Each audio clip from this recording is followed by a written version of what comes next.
Didik TV KPM. Road to Success SPM 2021 bersama dengan saya Akmal Nazri. Assalamualaikum, apa khabar? Sihat ke? Alhamdulillah. Ingat, kita belum menang lagi, jadi sila patuhi segala SOP seperti menjaga jarak 1 meter, sentiasa memakai pelitup muka dan juga kerap-keraplah cuci tangan dengan hand sanitizer. Apa khabar calon-calon SPM 2021? Bagus-bagus, semua bersorak dengan kuat. Alhamdulillah. Okey, hari ini kan anda semua cukup beruntung kerana calon-calon SPM yang mengambil subjek pendidikan syariah Islamiah. Anda cukup beruntung kerana cikgu yang akan mengajar anda semua ni, beliau mempunyai pengalaman sebanyak sangat lama. Jadi kalau anda setia bersama dengan kami selama 1 jam ini, insya-Allah akan mendapat keputusan yang cemerlang. Jadi tanpa membuang masa lagi, jom kita nak tengok profil guru hari ini. Check it out.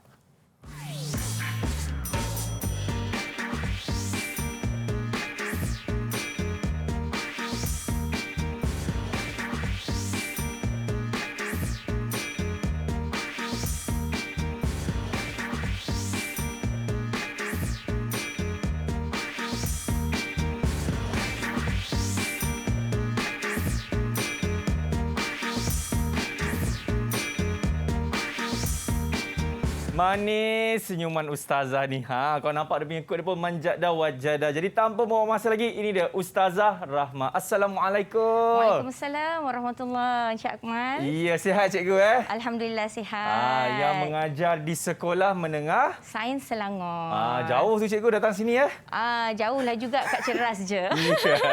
Okey cikgu, kita dah tahu dah kan mengenai apa ni cikgu, format baru KSSM bagi subjek pendidikan syariah Islamiah. Sebelum ni KBSM dan ini KSSM. Dan saya pasti pelajar-pelajar semua dah tahu ataupun dah kenal pastilah apa perbezaan. Tapi yang baru tengok ni mungkin, alamak, ada Ustazah beritahu. Ustazah mungkin boleh cerita sedikit serba ringkas. Mungkin ada perbezaan banyak ke ataupun tak banyak sebenarnya? Sebenarnya tidak begitu banyak ya Encik Akmal. Perbezaan antara format SPM syariah pendidikan syariah Islamiah KBSM dengan KSSM.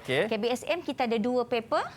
Untuk KSSM anak-anak yang risau hanya ada 1 paper sahaja. Alhamdulillah. Macam dulu saya ambil sampai ada 5 paper. Ustazah, itu paper apa tu sebenarnya?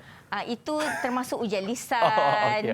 Nak cakap lagi ke? Tak apa Ustazah. Okey, kita dah tahu dah kan sedikit mengenai subjek ataupun format terbaru bagi pendidikan syariah Islamiah. Tapi Ustazah, saya nak minta Ustazah pergi ke sini Ustazah untuk kita melakukan protokol kesihatan. Kita tahu cikgu kan? Jadi mari cikgu datang ke sini. Ingat jaga jarak. Ini dah bukan 1 meter cikgu Okey, kalau anda dapat lihat di sini kita ada hand sanitizer, jadi cikgu boleh Ustazah boleh gunakan. Besar cincin Ustazah. Tak nak pakai dah lalu masa. Aduh, dan saya pun akan gunakan hand sanitizer ini, insya-Allah. Kita tak tahu kan kadang-kadang apa yang kita pegang semua tu kan. Jadi sekarang kita boleh buka pelitup muka kita untuk memberi keselesaan kepada Ustazah sewaktu mengajar nanti. Jadi saya buka. Bismillahirrahmanirrahim. Dan kita kalau boleh janganlah campak-campak je, kita letak di dalam tempat yang selamat. Macam cikgu dia ada bawa mahal beg tu cikgu, saya tengok 3,000 tu cikgu. Okey, kita letak di dalam, pastikan ianya sentiasa bersih dan juga selamatlah daripada segala kekotoran. Baik, kita nak berhenti rehat dulu cikgu tapi sebelum itu kita nak tahu pandangan pelajar mengenai subjek ni. Rata-ratanya semua kata ini subjek senang nak skor, senang nak dapat A+. Amin ya rabbal alamin. Nak tahu ya tak ya? Jom kita tengok. Didik TV KPM. Saya berpendapat bahawa pendidikan syariah Islamiah ini sangat penting bagi saya dapat mengamalkan dengan betul tuntutan hukum dalam fiqh ibadah, fiqh muamalat, fiqh munakahat dan fiqh jinayat dalam amalan seharian saya. Bagi saya, subjek pendidikan syariah Islamiah ini sangat mencabar kerana memerlukan pemikiran intelektual dalam memahami istilah-istilah fiqh dan usul fiqh yang menjadi keperluan dalam mencari sesuatu hukum syarak yang tidak terdapat dalam Al-Quran dan As-Sunnah. Menurut saya, pendidikan syariah Islamiah ini sangat penting untuk mengenal pasti kaedah-kaedah ilmu usul fiqh untuk menghayati pelaksanaan hukum yang telah ditetapkan oleh para ulama mujtahid. Bismillahirrahmanirrahim. Dan Assalamualaikum warahmatullahi wabarakatuh. Saya Azizah binti Yahya, ibu kepada Izmir Hafirul bin Halimi dari kelas 5 Jaya, Sekolah Menengah Sains Selangor, mendoakan semoga harapan anak saya untuk mendapat kejayaan cemerlang 9A+ dalam SPM 2021 dimakbulkan Allah Subhanahu Wa Taala, dan semoga SPM 2021 berjalan lancar tanpa gangguan COVID-19 lagi. Amin ya rabbal alamin. Didik TV KPM. Didik TV KPM. Apa itu disinfeksi? Disinfeksi merupakan tindakan pembersihan permukaan yang tercemar dengan kuman menggunakan bahan disinfeksi komersial yang mengandungi 70% alkohol, cecair peluntur yang mengandungi 5% kepekatan sodium hypochlorite atau sabun pencuci. Permukaan yang kerap disentuh dan perlu dilakukan disinfeksi adalah tombol atau pemegang pintu, susur tangga, sinki, kepala paip, suis lampu, pemegang flash tandas, meja, butang lift, kerusi dan sofa. Alatan yang perlu disediakan termasuklah mop, baldi, kain lap, bahan disinfeksi komersial, air, botol penyembur, sarung tangan getah, penutup hidung dan mulut dan penyedut habuk. Terdapat pelbagai jenis bahan disinfeksi komersial dan penggunaannya adalah berpandukan kepada label pada botol. Contohnya, sukatan untuk cecair peluntur adalah 1 liter cecair peluntur ditambah dengan 9 liter air. Persediaan perlindungan diri sebelum memulakan disinfeksi. Cuci tangan dengan air dan sabun. Pakai sarung tangan getah dan pakai penutup mulut dan hidung. Disinfeksi boleh dilakukan secara lap, mop atau semburan. Disinfeksi secara lap dan mop dilakukan dengan cara pergerakan sehala. Peringatan: pastikan anda tidak menambah bahan lain ke dalam cecair disinfeksi bagi mengelak tindak balas yang tidak diingini. Setiap bancuan cecair disinfeksi hanya boleh digunakan sekali. Cuci tangan sebelum dan selepas melakukan disinfeksi. Buka tingkap untuk aliran udara selepas melakukan disinfeksi.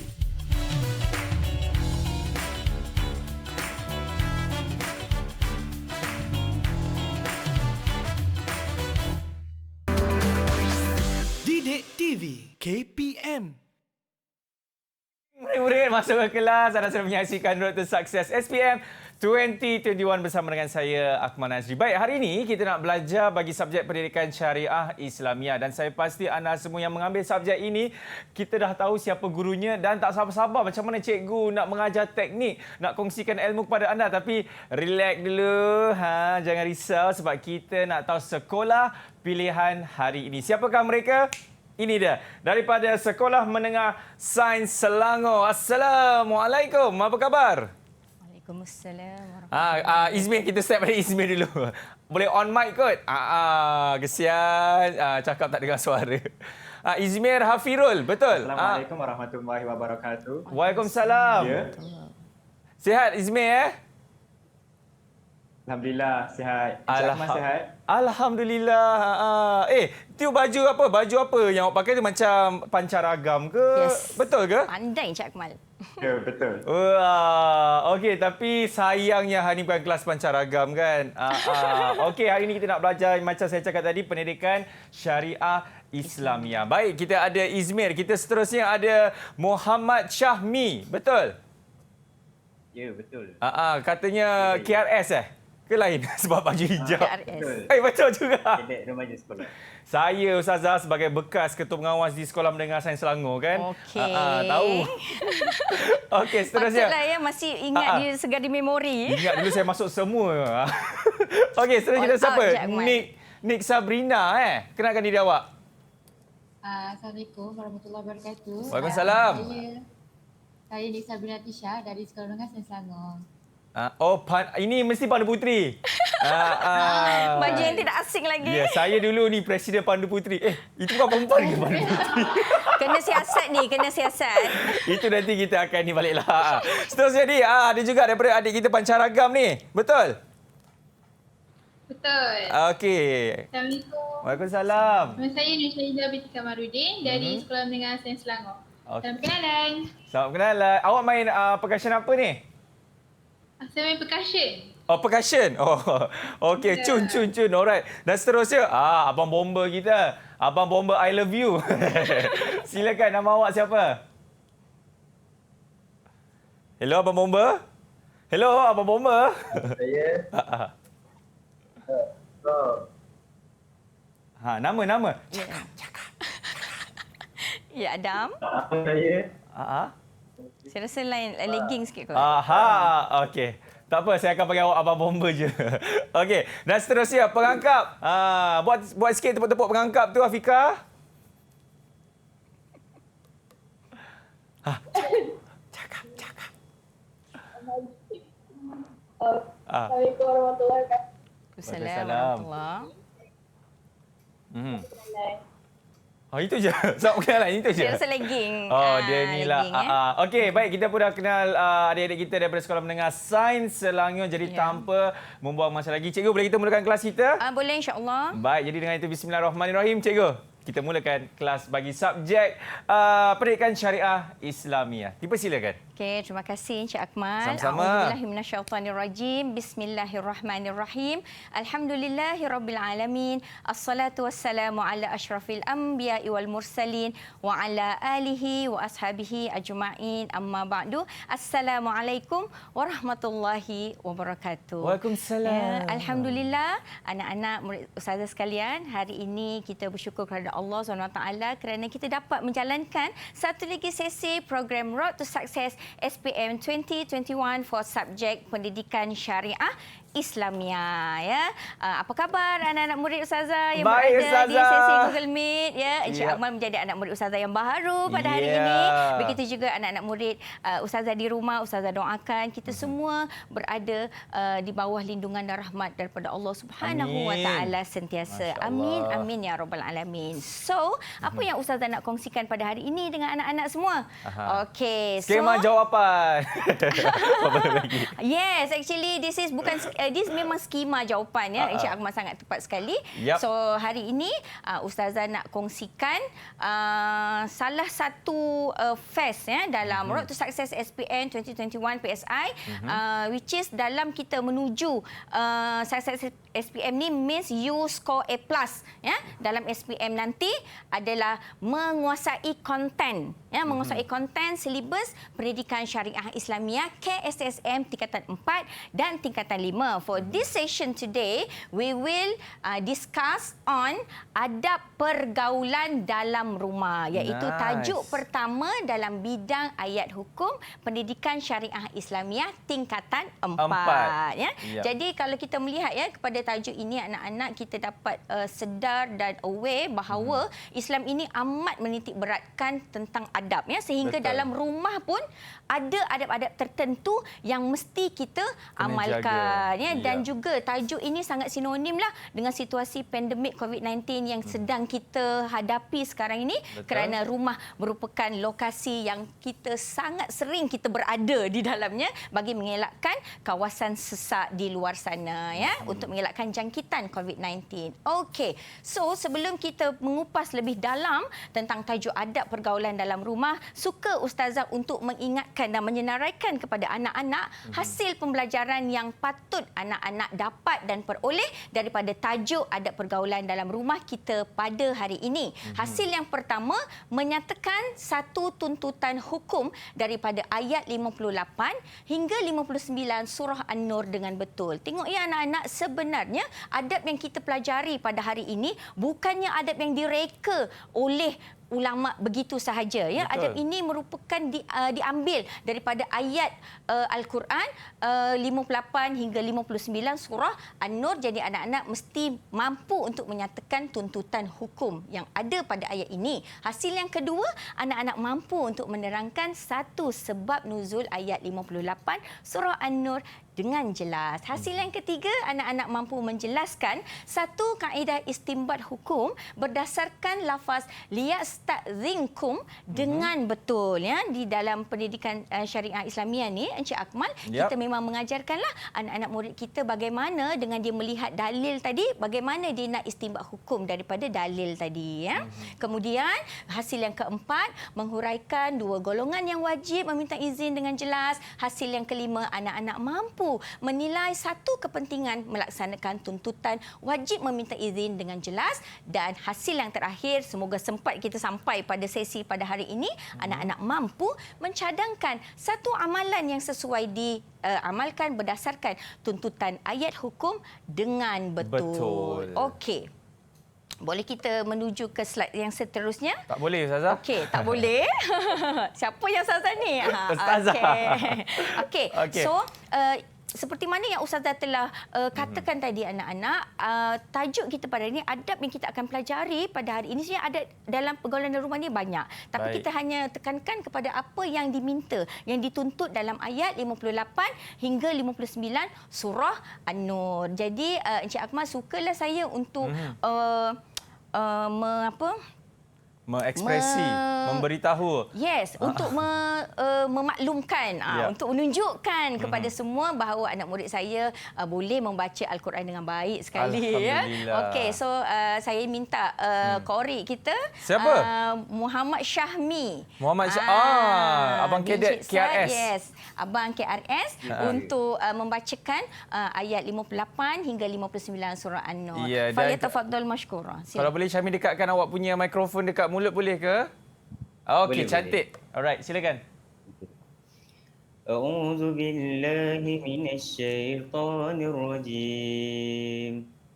Ya ayyuhalladzina amanu liyasta'zinkumul ladzina malakat aymanukum الذين ملكت أيمانكم والذين لم يبلغوا الحلم منكم 3 مرات من قبل صلاة الفجر وحين تضعون ثيابكم من الظهيرة ومن بعد صلاة العشاء 3 عورات لكم ليس عليكم ولا عليهم جناح بعضهن طوافون عليكم بعضكم على بعض كذلك يبين الله لكم الآيات والله عليم حكيم وإذا بلغ الأطفال منكم الحلم فليستأذنوا كما استأذن الذين من قبلهم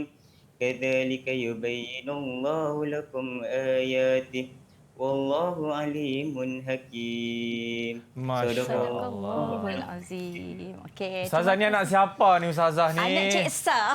Anak Cik Sa.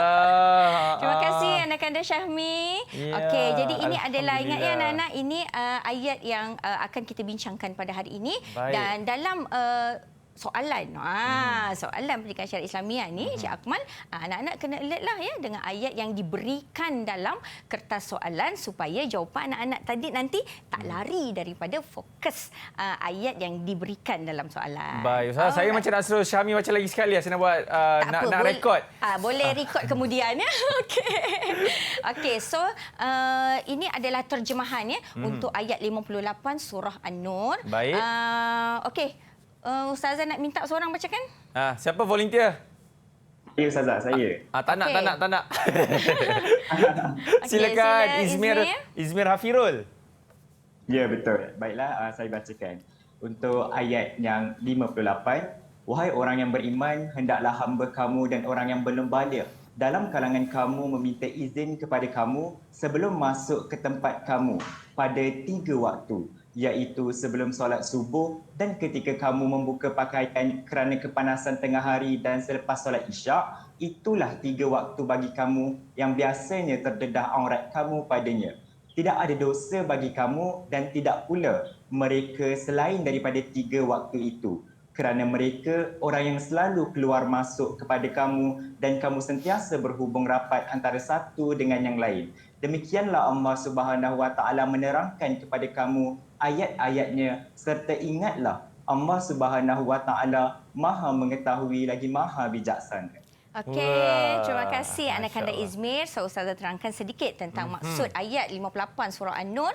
Wahai orang yang beriman. Siapa beriman sini? Saya, Ustazah, Angkat dan juga tangan. kawan-kawan ini kita daripada semua adalah orang beriman. So ayat ini Sains adalah Selangor. kepada kita ya. So Yap. hendaklah hamba kamu hamba ni adalah orang yang dimiliki, tapi sekarang kita dah tak ada hamba dah ya. Dan orang yang belum baligh, maksudnya kanak-kanak lah yang belum baligh, dalam kalangan kamu, maksudnya ahli rumah yang belum baligh lagi, meminta izin ya, meminta izin kepada kamu sebelum masuk ke tempat kamu. Maksudnya dia hendaklah sini maksudnya wajib. Ya, wajib mesti buat. Kanak-kanak yang belum balik ni kena meminta izin kepada kamu, iaitu terutama ibu bapa lah atau orang yang lebih dewasa, sebelum masuk ke tempat kamu, iaitu ruang privasi kita, bilik lah ya, bilik tidur ya. Pada 3 waktu yang diwajibkan tu, pada 3 waktu sahaja berdasarkan ayat ini. Yang pertama, sebelum solat subuh. Jangan main masuk je, mesti ketuk, dapat kebenaran, boleh masuk, baru masuk. Ini waktu yang pertama. Waktu yang kedua ialah ketika kamu membuka pakaian kerana kepanasan tengah hari. Waktu tengah hari lah ya, sebelum zuhur tu. Okey, dan yang ketiga selepas solat Isya. Ini maksudnya bukan tak boleh masuk bilik pada waktu ni, tapi kena minta izin. Wajib minta izin. Tak minta izin berdosa. Sebab dia wajib ya. So itulah 3 waktu bagi kamu yang biasanya terdedah aurat kepada kamu padanya. Means Allah menjelaskan kenapa wajib kita ni minta izin kepada ibu bapa atau ahli keluarga lebih tua nak masuk ke bilik mereka, ke ruang privasi mereka dalam 3 waktu ni. Kerana kita kat bilik lah kita boleh mendedahkan sedikit aurat kita ya, kerana kita selesa. Itu adalah ruang peribadi kita kan. Jadi memang potensi untuk aurat terdedah tu tinggi. Jadi tak boleh main masuk saja. Tidak ada dosa bagi kamu, dan tidak pula mereka selain daripada 3 waktu itu, maksudnya selain daripada 3 waktu ini tidak wajib minta izin. Ya, boleh, harus ya untuk masuk tanpa meminta izin. Kerana mereka orang yang selalu keluar masuk kepada kamu, dan kamu sentiasa berhubung rapat antara satu dengan yang lain. Kerana kanak-kanak ni adalah, ialah kanak-kanak ni kan, dia kan manja, mesti selalu nak berkepit kan. Jadi dalam 3 waktu, tapi kita kena didik ya, kena didik anak-anak kita. 3 waktu ni wajib minta izin. Jadi di luar 3 waktu ni kalau dia nak keluar masuk je, okey, tak ada masalah ya.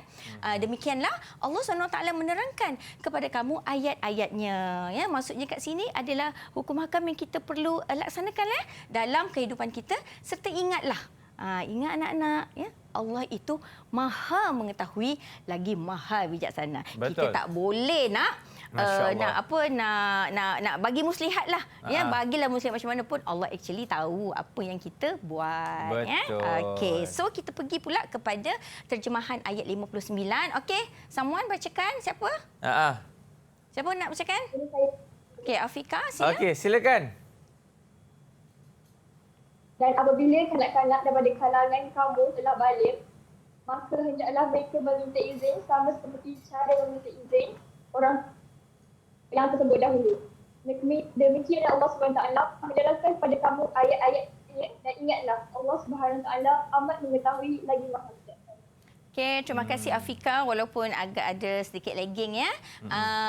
Okey, jadi tadi tu ayat 58, dia kalau kita tengok, dia fokus kepada kanak-kanak yang belum balik. Encik Akmal ya. Jadi yang dah balik macam mana? Tak payah minta izin ke? Oh no. Kena. Lagilah ya, sebenarnya 59 ni dia punya tuntutan lagi berat. Betul. Kerana apabila kanak-kanak daripada kalangan kamu telah balik, maka hendaklah mereka meminta izin sama seperti cara minta izin orang yang tersebut dahulu. Orang tersebut dahulu ni maksudnya seperti kanak-kanak yang belum balik tadi, caranya sama juga, ketuk, diberi izin baru boleh masuk. Tetapi untuk ayat 59 ni, untuk orang yang telah balik, mereka mesti meminta izin setiap masa. Kalau untuk kanak-kanak yang belum balik tadi, hanya ada 3 waktu saja yang mereka wajib minta izin. Tapi kalau orang yang ahli rumah yang telah balik, nak masuk ke ruang privasi orang lain, ahli rumah yang lain, kena meminta izin setiap kali hendak memasuki ruang privasi ahli keluarga tersebut. Baik. Ya. Sekali lagi, ingat anak-anak, Allah itu amat mengetahui lagi maha bijaksana. Bukan bijak sini, bijaksana. Ya. Okey, so, seterusnya Ustazah. Boleh sambung Boleh Ustazah. Okey, so... Gambar siapa tu? Ini gambar ahli keluarga yang bahagia. Kalau dapat jumpa family Encik Akmal boleh letak kat sini. Okey, nanti saya letak Okey, boleh sila. Okey. So, ingat ini adalah bidang ayat hukum. Means ayat hukum ni kita kaji beberapa ayat dalam Al-Quran dan kita cari apa benda hukum yang terdapat dalam ayat tersebut. So, sebenarnya Ustazah terangkan tadi ini adalah ringkasan lah ya kepada tuntutan hukum daripada ayat 58 hingga 59 surah An-Nur. Intisari ayat 58 hingga 59 surah An-Nur menerangkan dan menjelaskan tentang adab. Ya, adab serta cara bermuamalat sesama ahli keluarga. Tengok ya anak-anak, dalam Islam ni kan sesama ahli keluarga pun ada adab. Ya, jadi memang Islam ni amat menitik beratkan. Kalau kita sentiasa mengamalkan adab yang diajarkan dalam Islam ni, kita memang boleh jadi orang yang mulia ya di sisi Allah dan juga masyarakat. Ya, kerana semua orang suka orang yang baik dan beradab kan, berbudi bahasa ya.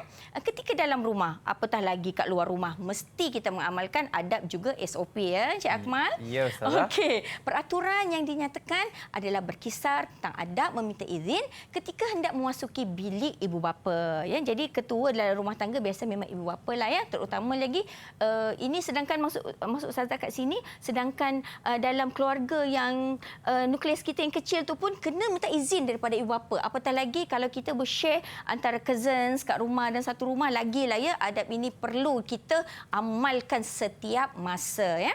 Yep. Penentuan ini merupakan peraturan yang sangat praktikal selain menyelamatkan ahli keluarga daripada terdedah kepada fitnah yang menyebabkan berlakunya kerosakan terhadap kehormatan diri. Ya, sebab kita tak tahu kan apa-apa mungkin ada kecacatan ke ya, ataupun bentuk yang memang dia orang tu dia tak nak share dengan orang lain kan. Dan sebenarnya kita ni kalau kita nak elak fitnah, lebih baik kita tak tahu benda tu. Daripada kita tahu, sebenarnya kita memanglah mesti menutup aib kan. Kalau kita tak tahu tu, kita lebih senanglah nak tak ceritalah, tak tahu apa-apa kan. Kalau dah tahu tu, nanti syaitan mulalah aku cakaplah dengan orang tu, aku cakaplah kan, mulalah kan tanduk dia pun keluar. Okey, so itu adalah ringkasan ya, tuntutan hukum daripada ayat 58 hingga 59 surah An-Nur. Ya, Ustazah tahu apa yang terbaik sekarang ni Ustazah? Kita kena berhenti rehat dulu Ustazah. Ya, saya pun dah nak minum air ke Ustazah? Nak minum air ke? Okey, jadi kepada anda semua kita berhenti rehat dulu, kita akan sambung kita punya kelas kita selepas ini dalam Road to Success SPM 2021. Didik TV KPM 14 hari kuarantin diri. Kuarantin diri bermaksud mengasingkan diri bagi memutuskan rantaian jangkitan kepada orang lain. Siapa yang perlu lakukan kuarantin diri? Individu yang baru pulang dari luar negara, kontak rapat kepada kes positif COVID-19. Sila ambil langkah-langkah berikut. Sentiasa berada di rumah dan pastikan anda boleh dihubungi setiap masa. Hadkan pelawat dan senaraikan semua pelawat yang menziarahi anda. Amalkan adab batuk yang betul. Tutup mulut dan hidung menggunakan tisu apabila batuk atau bersin. Buang tisu yang telah digunakan dalam tong sampah bertutup dan cuci tangan serta-merta. Kerap cuci tangan dengan air dan sabun. Elakkan perkongsian peralatan makanan dan penjagaan diri. Cuci peralatan makanan yang digunakan dengan sabun pencuci sebelum digunakan semula. Disinfeksi permukaan yang kerap disentuh. Buka tingkap untuk pengudaraan rumah yang baik. Jika bergejala, sentiasa pakai penutup mulut dan hidung. Tinggal di bilik berasingan dan jarakkan diri 1 meter daripada orang lain. Dapatkan rawatan dengan segera di fasiliti kesihatan terdekat.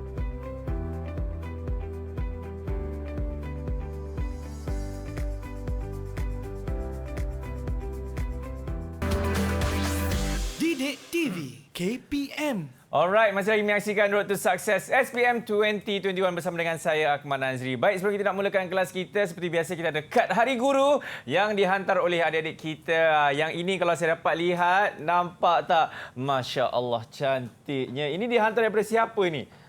Mungkin namanya ada di dalam. Jadi mari kita lihat. Kalau nampak, wah, nampak tak siap ada bunga kertas dekat sini. Ini daripada Cikgu Atika daripada Amzar. Dia kata terima kasih Cikgu Guru Pelita Hidup. Kalau anda dapat lihat di sini, itu dia. Nampak tak siap ada pokok bunga kertas dekat situ dan macam-macam lagi lah. Cantik dan sangat-sangatlah kreatif. Nampak tak daripada Pradidikku Sayang 2021.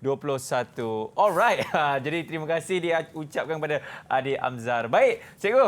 Boleh kita sambung kelas kita, Cikgu? Boleh. Suara okey, suara okey. Cuba test. Cuba cakap. Merdu sungguh suara Ustazah ni. Masya Allah. Silakan Ustazah, kita sambung balik. Okey, anak-anak kita pergi kepada sababun nuzul ayat 58 surah An-Nur pada hari ini. Jadi sababun nuzul ni apa benda?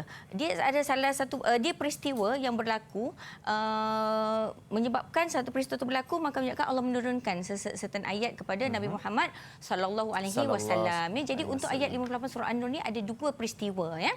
Yang pertama sekali, seorang perempuan yang bernama Asma binti Marsad dengan hambanya yang telah baligh. Ingat tadi yang telah baligh. Hamba tersebut tiba-tiba memasuki bilik pada waktu yang tidak sesuai dan tidak disukai oleh Asma tadi. Ya, kita faham sangatlah kan keadaan ni kan. Kita pun ada time yang kita tak suka kan, tiba-tiba je orang masuk bilik kita kan.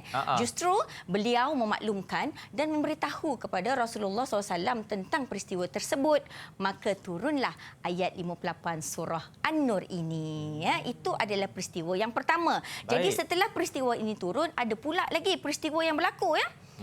Kepada Sayyidina Umar bin Al-Khattab. Okey, disebutkan dalam kitab tafsir Al-Maraghi yang diterbitkan pada tahun 1946, menurut Ibnu Abbas radhiyallahu anhu, Rasulullah sallallahu alaihi wasallam telah menghantar seorang hamba berketurunan Ansar yang bernama Mudlij bin Amru pergi menemui Umar bin Al-Khattab ketika waktu tengah hari.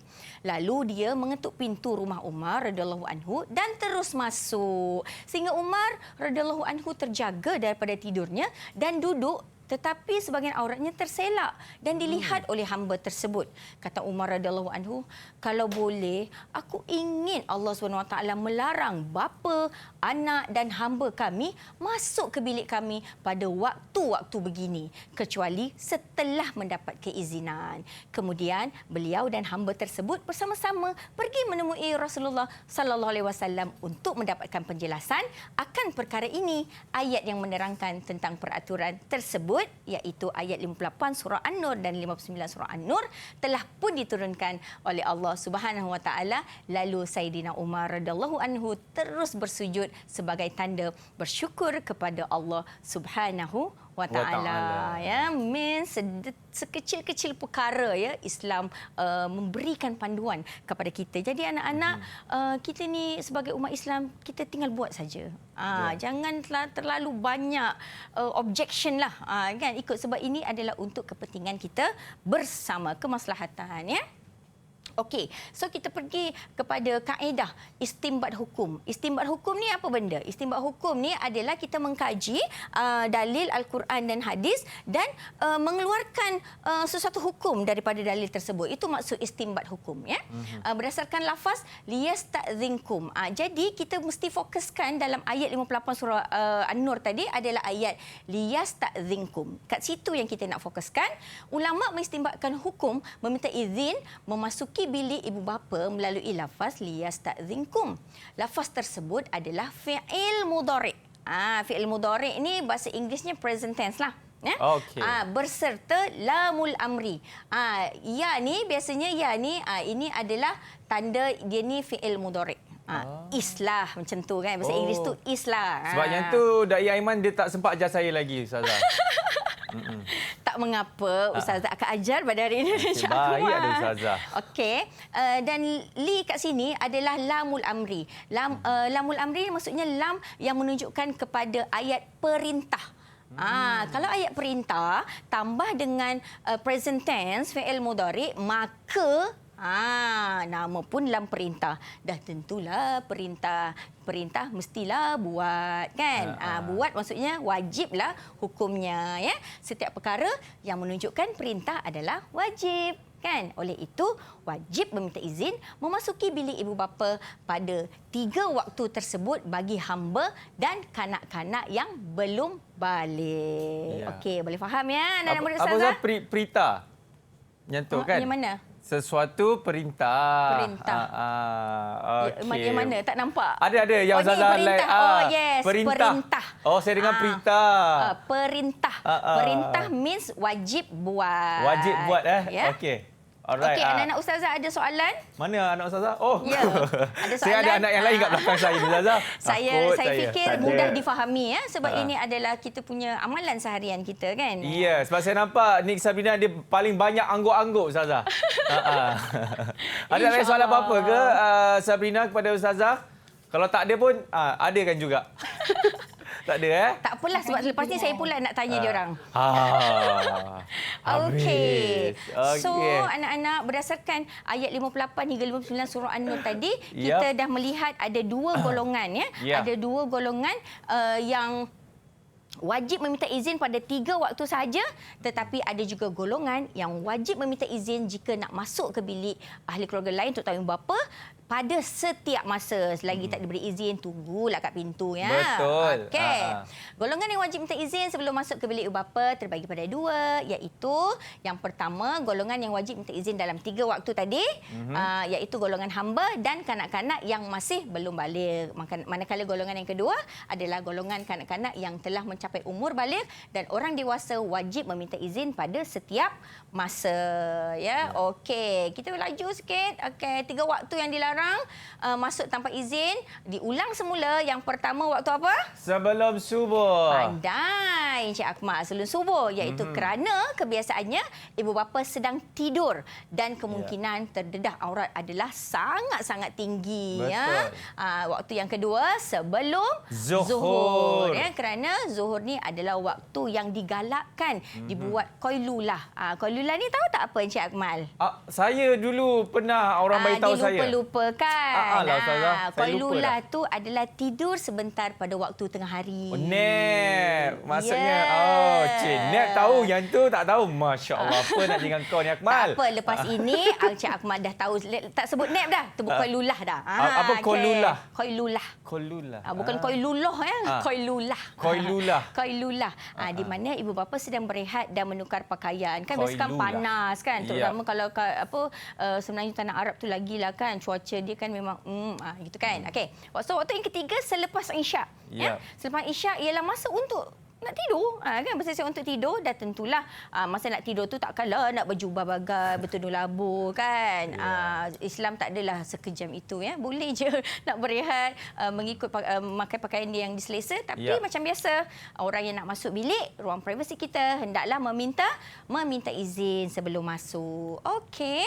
So kita ada kepentingan melaksanakan tuntutan wajib meminta izin sebelum masuk ke bilik. Ya, jadi apa dia punya signifikan ya, kepentingan? Kenapa? Apa kepentingan dia? Kenapa ni Ustazah? Kenapa kena ni minta izin ni? Yes, Ustazah boleh tak saya minta izin? Boleh, untuk boleh. Saya nak qailulah dulu boleh? Tak boleh lagi. Tak boleh ke Ustazah? Boleh saya kejap je. Kejap 5 minit je boleh Ustazah Okey, kita dah berhenti rehat dulu kepada anda semua, jangan ke mana. Kita akan sambung balik kelas kita dalam Road to Success SPM 2021. Ustazah, saya qailulah sebentar Ustazah. Sila. Sekejap nanti saya masuk balik Okey. Didik TV KPM. CAPP adalah pendekatan pembudayaan norma baru untuk mencegah penularan COVID-19. C adalah cegah COVID-19 dengan mendidik keluarga serta komuniti norma baru kehidupan. A. Amalkan tingkah laku baik bagi mengelakkan diri, keluarga dan komuniti dari jangkitan COVID-19. P. Patuhi SOP pengoperasian sektor-sektor utama negara dan lain-lain arahan kerajaan. P. Pantau status kesihatan diri dan keluarga. Segera dapatkan rawatan jika bergejala, lakukan saringan suhu badan dan gejala sebelum memasuki tempat kerja. institusi pendidikan, pusat jagaan seperti rumah orang tua dan sebagainya. CAPP bertujuan melindungi daerah hijau kekal bebas dari jangkitan COVID-19 dan menukarkan daerah kuning kepada hijau dalam tempoh 14 hari. Putuskan rantaian jangkitan COVID-19. Kita teguh, kita menang.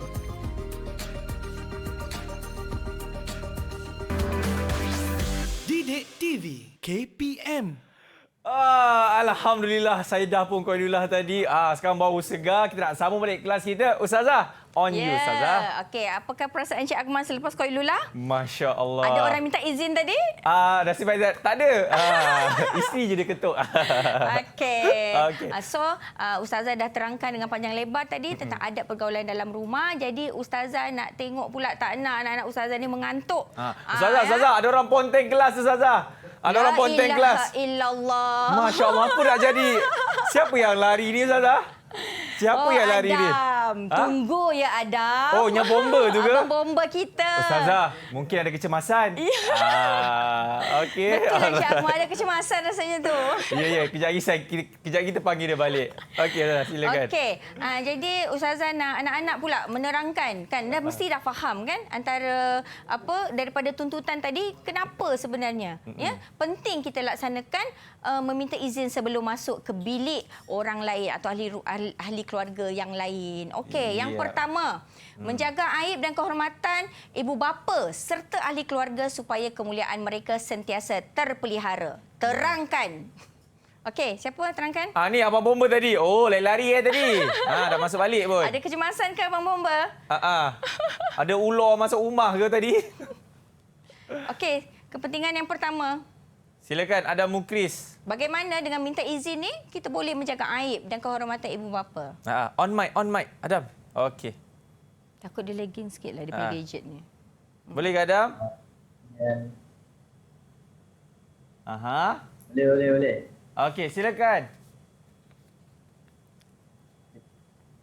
Dengan minta izin ni boleh jaga aib ibu bapa sebab kita tak nampak aurat mereka. Jadi aib mereka terjaga. Okay, very good Adam. Jawapan yang saya rasa sangat clear lah ya. Ya, good job brother. Dengan minta izin, kita menjaga aib kerana kita tidak melihat ya aurat yang terlihat tanpa sengaja tadi kan. Okey. Yeah. Kepentingan yang kedua, wajib minta izin ni kita nak mewujudkan integriti dalam memelihara rahsia ibu bapa dan ahli keluarga agar tetap terpelihara daripada fitnah. Okey. Siapa nak terangkan? Siapa yang belum? Bagaimana dengan minta izin ni kita boleh mewujudkan integriti? Yes. Okey. Kita dapat mewujudkan integriti sebab perasaan hormat kita dekat ibu bapa tu terjaga. Kita ada perasaan takut dan hormat untuk minta izin sebelum masuk dalam bilik ibu bapa kita. Very good. Very good answer daripada Niki sebab betul kalau kita ni biasakan diri kita minta izin nak masuk bilik, nak pegang barang orang minta izin. Jadi dia mewujudkan kita ni amanah. Kita jadi amanah. Tangan kita ni tak suka-suka akan pegang barang yang bukan kita punya ya. Dia sebenarnya memberi efek kepada nilai akhlak kita dalam perkara-perkara yang lain ya. Very good. Okey, kepentingan yang ketiga, dengan minta izin ni kita mampu melindungi institusi kekeluargaan dengan melahirkan perasaan mahabbah dan mawaddah iaitu kasih sayang sesama ahli keluarga di samping membina ikatan kekeluargaan yang lebih kuat dan kukuh. Siapa nak terangkan ni? Bagaimana minta izin ni mampu melindungi institusi kekeluargaan? Tinggi dia angkat tangan Ustazah. Siapa tu? Syahinda. Ya, sila dia. Pada pendapat saya, dengan kita mengetuk pintu, kita akan bila timbul rasa hormat tu akan timbullah rasa sayang antara family kita. So bila ada kasih sayang tu, hubungan kita akan erat antara each other so that bila macam kalau kita tak ketuk pintu, bila kita masuk mesti akan bila macam ada rasa awkward. Benda tu boleh merenggangkan sebenarnya hubungan dengan keluarga kita. Very good. Very good answer. Cara dia cakap Ustaz macam masalah dia sendiri kan? Dia cakap melalui pengalaman dia ke? Melalui pengalaman. Okey, faham. Sebab benda ni memang dia nature ya. Dia berlaku everyday di rumah kita kan. Dia jadi kadang-kadang setengah orang tu dia anggap perkara ini sebagai normal.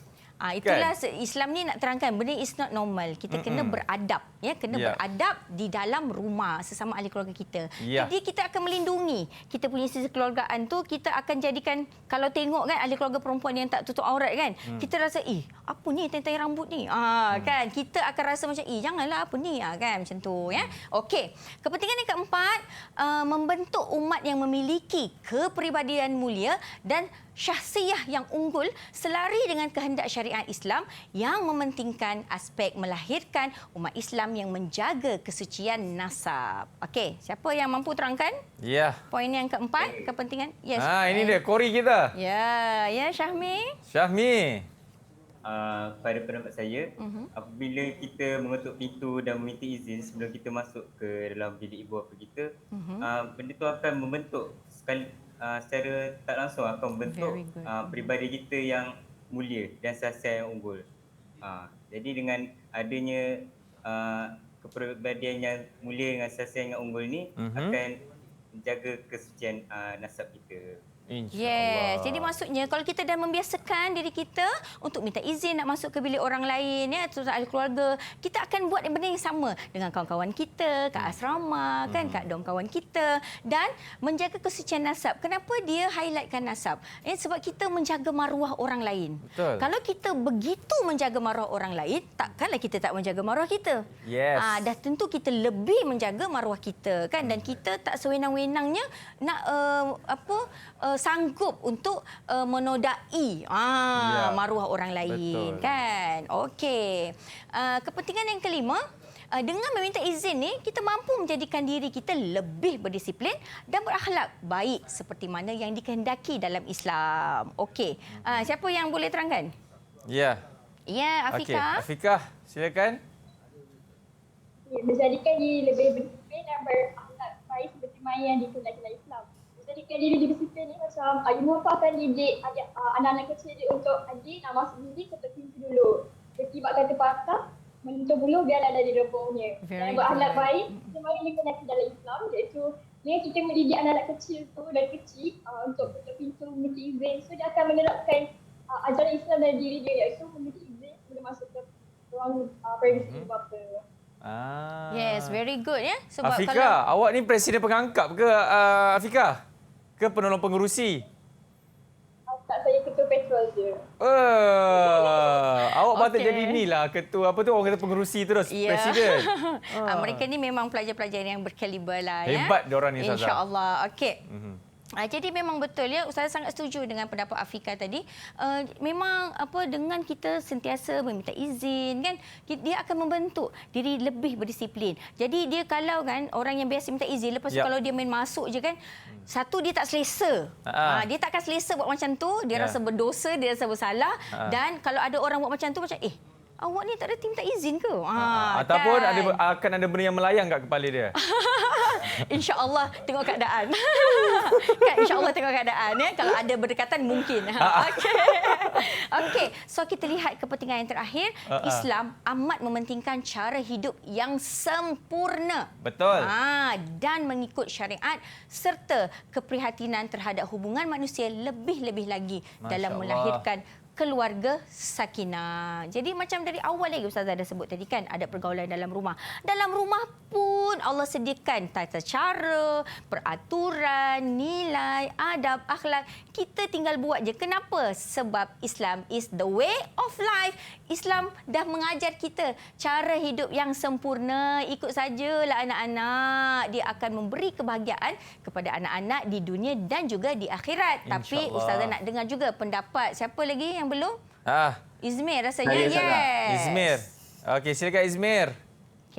Baiklah, pada pendapat saya, perihal ini penting untuk kita amalkan cara hidup yang sempurna berlandaskan ajaran Islam, kerana Islam mengajar kita ada adab yang mulia. Sebagai contoh, adab pergaulan iaitu meminta izin untuk memasuki ruang bilik ibu bapa kita. Jadi ini merupakan satu adab yang mulia di mana sekiranya anak-anak mengamalkan di dalam kehidupan, adik-beradik ibu bapa akan sentiasa berasa gembira, seronok dan terharu, jadi membentuk satu hubungan yang sangat erat antara keluarga dan akhirnya melahirkan satu keluarga yang muhibah antara satu sama lain. Ya, Terima kasih Allah. Izmir ya.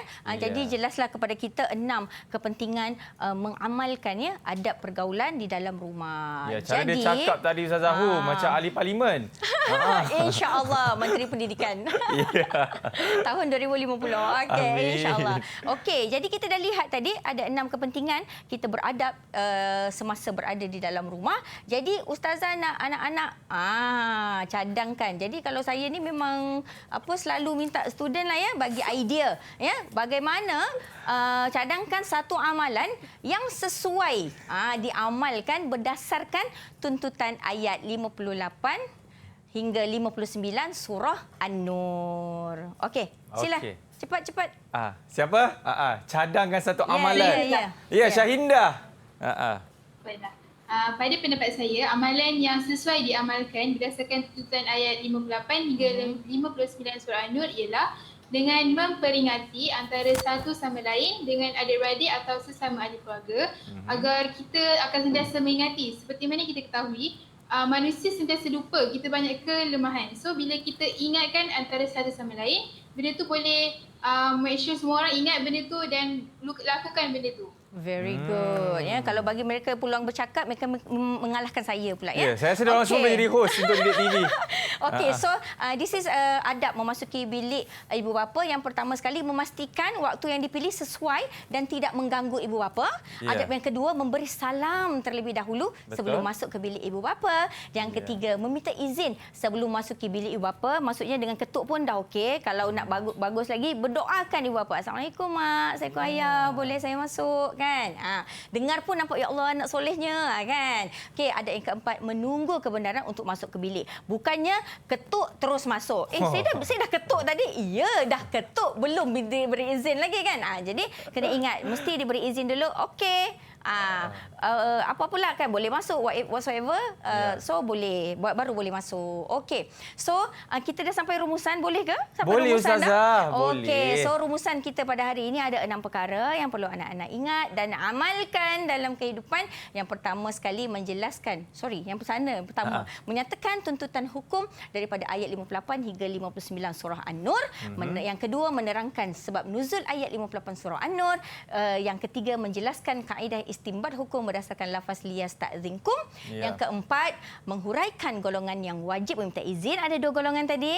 Nah, yang kelima menilai kepentingan melaksanakan tuntutan wajib meminta izin, dan rumusan kita yang terakhir yang kita pelajari adalah anak-anak dah mampu mencadangkan amalan yang sesuai diamalkan berdasarkan tuntutan ayat hukum kita pada hari ini. Sekian sajalah perkongsian saya pada hari ini, Encik Akmal. Baik, terima kasih banyak Ustazah Rahmah. Ustazah, sebenarnya anak-anak Ustazah ni dia ada nak bagi present dekat Ustazah. Wow. Katanya Izmir Hafirul dia nak nyanyi lagu raya untuk Ustazah. Subhanallah. Izmir, belanjalah sikit suara sedap Izmir.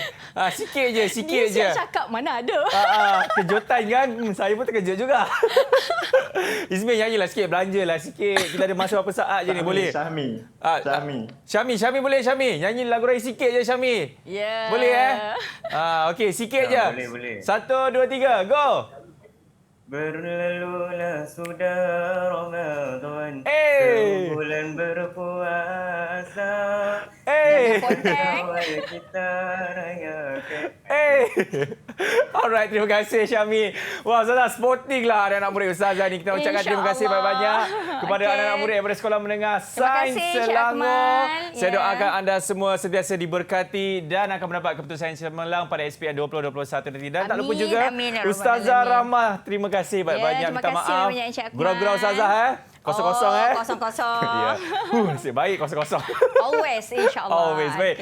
Okey, kepada anda semua diharapkan apa yang Ustazah berikan info kepada anda dapat mendapat input dan insyaAllah mendapat keputusan yang cemerlang. Kita akan jumpa lagi. Minta maaf kepada salah dan silap. Saya Akmal Nazri. Kita jumpa lagi. Assalamualaikum. Bye-bye.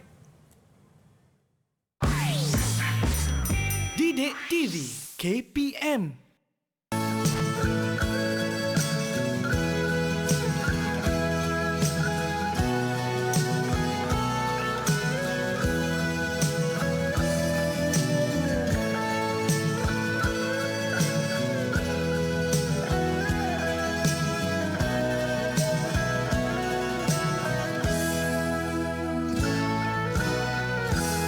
Biar ku menjadi lilin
Bagaimana COVID-19 merebak? Situasinya begini. Terdapat 4 watak dalam situasi ini, iaitu Ali, Bob, Chen dan Dewi. Ali telah dijangkiti COVID-19. Ali mudah untuk dikesan kerana menunjukkan gejala jangkitan pernafasan. Ali keluar berjumpa Chen. Mereka bersalaman. Peluang untuk Chen dijangkiti sangat tinggi. Chen juga berpotensi menjangkiti orang lain. Ali dan Chen mudah dikenal pasti melalui pengesanan kontak, dikuarantin dan dirawat. Dalam perjalanan Ali untuk berjumpa Chen, Ali terbatuk ke arah Bob dan berlakunya jangkitan COVID-19 kepada Bob tanpa disedari. Masalah di sini, bagaimana untuk mengesan Bob dan kontak Bob? Bob dan kontaknya tidak sedar yang mereka telah dijangkiti dan berpotensi menyebarkan COVID-19 kepada orang lain walaupun tidak bergejala. Jika Bob dan kontak Bob mula menunjukkan gejala COVID-19 dalam tempoh 14 hari, mereka wajib ke pusat saringan serta mendapatkan rawatan. Rantaian jangkitan COVID-19 dapat diputuskan. Dewi pula hanya duduk di rumah membeli barangan keperluan atas talian dan berkomunikasi dengan rakan melalui alat telekomunikasi. Jika Dewi keluar rumah dan tidak mengamalkan langkah-langkah pencegahan, Dewi juga mungkin mendapat jangkitan. Tempoh 14 hari merupakan inkubasi COVID-19. Langkah pencegahan yang boleh diambil adalah kerap cuci tangan dengan sabun dan air atau gunakan hand sanitizer. Jarakkan diri sekurang-kurangnya 1 meter daripada individu lain. Hadkan interaksi dengan orang lain, termasuk ahli keluarga atau rakan. Langkah-langkah pencegahan adalah penting untuk memutuskan rantaian jangkitan COVID-19.